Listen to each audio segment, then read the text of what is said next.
네. 지금 이거만 딱 봤을 때 대중들은 이거 입지가 안 좋은데 왜 이런 데를 얘기하지? 라고 할 거예요. 근데 이거 다 서울시 도시계획상 거점이거든요. 그래서 이쪽 신성장 거점 주변으로 모아타운이나 신소통합계획으로 많이 지정이 되고 있다. 그런 것도 좀 이해를 하시면 되겠고요. 그래서 2040은 도시계획 체계를 유연화시키겠다. 그래서 효율적으로 정비 사업을 유도하겠다라는 그게 이제 핵심이고, 요 딱 한 줄만 딱 봐도 이런 느낌이 아니 돼요.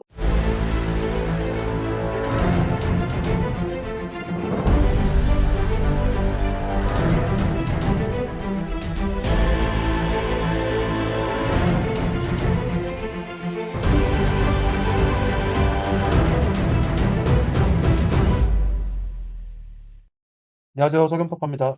안녕하세요. 탱크맨입니다. 서울시 2040 도시기본계획 2월 마지막입니다. 참고로 말씀드리면 딱 3월까지 서울 도시계획에 대한 해설을 할 거고, 4월부터는 이제 다른 자치단체를 찾아서 계속 이어서 할 겁니다. 주택정비 부분, 서울시 2040 도시기본계획 주택정비 부분부터 좀 보도록 할게요.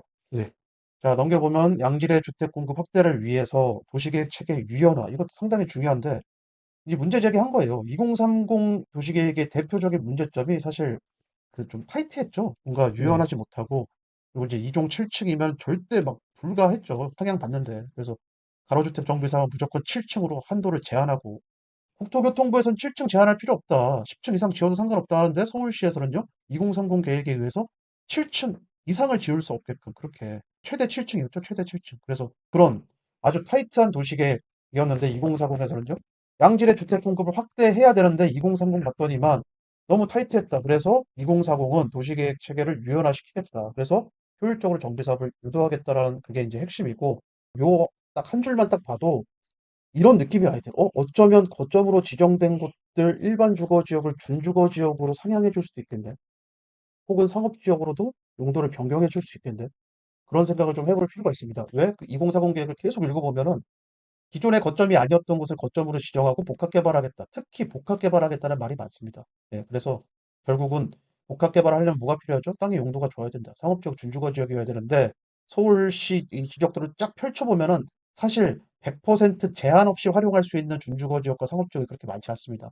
생각보다. 그럼 네. 이제 용도를 변경해 줄 필요가 있죠. 아니면 지금 저유용 부지로 분류되어 있는 중공업 지역 같은 곳에 과감하게 주택을 짓더라도 과감하게 용적률 부여하는 그런 행정을 할 필요가 있는데, 그런 걸 하고 싶어서 2030 만들어진 지 얼마 안 됐지만 그걸 뒤엎고 2040 이런 거 지금 나온 거죠. 예. 네. 게다가 중공업 지역 내 공동주택 용적률 완화. 사실 공동주택 기준으로 했을 때는 3종에 준해서 용적률을 그렇죠. 받거든요. 예. 300%. 그런데 어쩌면은 저희가 봤을 때는 400%를 받을 수 있도록 그렇게 좀 개정이 되지 않을까도 좀 예상을 해보고 있습니다. 네. 다음 페이지 넘겨보면은 아주 중요한 단어들이 등장하는데, 중심지.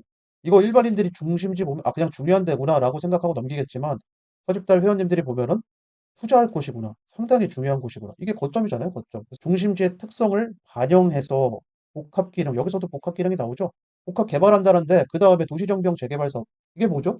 상업지역 준주거 지역에서 하는 재개발 사업이 도시정비형 재개발 사업인데, 해 보니까 오히려 좋은 점이 많은 거죠. 어떤 좋은 점이 많을까요? 일단 사업성이 좋다 보니까 사업의 속도가 빠릅니다. 두 번째, 상업지역 준주거 지역 재개발 복합 개발을 하죠. 일자리가 늘어난다는 긍정적인 측면이 있다. 대표적으로 어디에서 이렇게 사례를 냈죠? 용산, 네. 용산과 청량리 네. 이런 복합 개발을 해보니까 일자리가 늘고 상권이 살더라고. 그래서 이런 장점이 있다 보니까 2040에서는 이걸 과감하게 적용한다. 어디에? 신규 역세권이 될 곳 혹은 기존 거점, 뭐 3도심, 7광역 중심, 12지역 중심 기타 등등의 기존 거점에 그대로 활용할 계획이다. 그런데 우리는 이제 그런 거 이미 거점이고 이미 다 알려진 데 말고, 지금 2040 계획에서는 이미 서집달강에서 여러 번 강조했지만 신규 역세권이 될 곳은 결국 거점이 되더라. 기구단위 계획구역 지정에서 용도가 변경되더라. 다음 페이지 넘어가 보면, 자, 그럼 요즘엔 이제 핫하죠. 반지하 주택 해가지고 침수로 얼마 전에 문제가 좀 있었는데, 이 서울에는 구릉지가 많죠. 네. 산도 네. 많고 구릉지도 많고 그렇기 때문에 난개발이 과거에 많이 되었고, 그래서 지금 현재 문제가 돼서 이 슈퍼블록을 해체해야 된다는 게 지금 서울시 오세훈 서울시장의 생각이고요. 결국에 이런 것들이 모아타운이나 이 소규모 정비 사업의 명분이 되는 거죠. 네. 예. 여담이지만 그 국토교통부에서 저한테 메일이 또 하나 최근에 왔는데, 반지하 관련된 대책, 뭐 이런 정책이 좀 나오는 것 같아요. 그래서 이거는 그냥 단발성 정책이 아니라 진짜 하려고 하는 의지가 좀 있는 정책으로 보여집니다. 2040 계획에도 이 내용을 실었고 국토교통부도 관심 있게 쳐다보고 있고. 자, 다음 페이지 넘어가 보면, 자, 그래서 이제 뭐 GTX B 노선은 서울역과 그리고 청량리역 사이에, 그리고 GTX C는 삼성역과 청량리역 사이에 아예 명시를 했잖아요. 서울시가 이거 명시한 거예요. 그래서 거점이 중요한 거예요. 중앙정부는 혹은 지방정부는 다 이런 도시계획에 따라서만 개발을 한다. 누가 얘기한 것처럼 입지가 좋아서 개발하는 게 아니라. 네.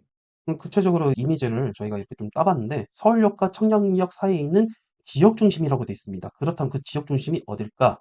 봤더니 동대문 지역 네. 중심밖에 없거든요. 동대문 지역 중심. 네, 여기가 유력해 보이고, 그리고 이제 두 번째, 왕십리가 아니면 성수 네, 정도가 유력해 보이지 않아요. 어쨌든 성동구다. 네, 어쨌든 성동구. 네. 음, 일단 나온 거는 왕십리역에 추가 정차하겠다. 뭐 그게 확정이 된 상태인데 실현되었다고도 또 볼 수도 있죠. 네, 네. 어쨌거나 성수 지역 중심은 또 나름대로 또 개발이 잘 되고 있고 여기 IT 관련 일자리들이 그렇죠. 대거 지금 유치가 네. 되고 있습니다.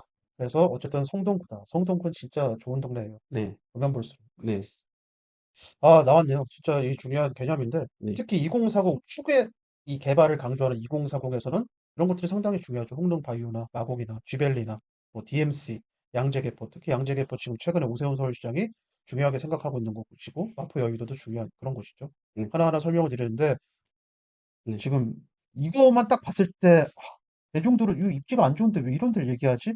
라고 할 거예요. 근데 이거 다 서울시 도시계획상 거점이거든요. 2030 때도 거점이고 2040 오세훈 서울시장 때는요.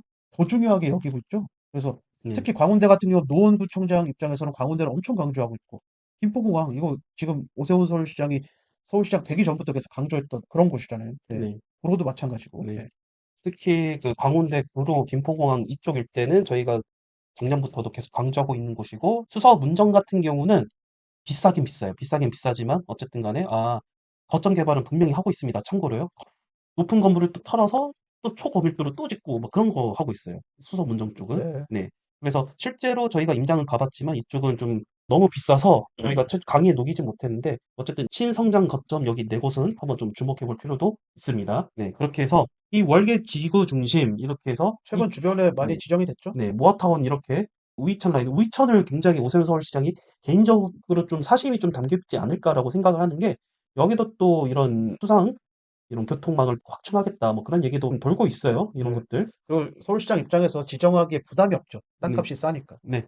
자, 다음 페이지 넘겨보면 수서 문정 지역 중심 이렇게 해서 이쪽 바운더리인데 어쨌든 이쪽 바운더리 이렇게 개발을 좀 염두에 두고 있죠. 어쨌든 얘를 신성장 거점으로 삼겠다. 이 수서역이 워낙 중요한 지역이기도 하고요.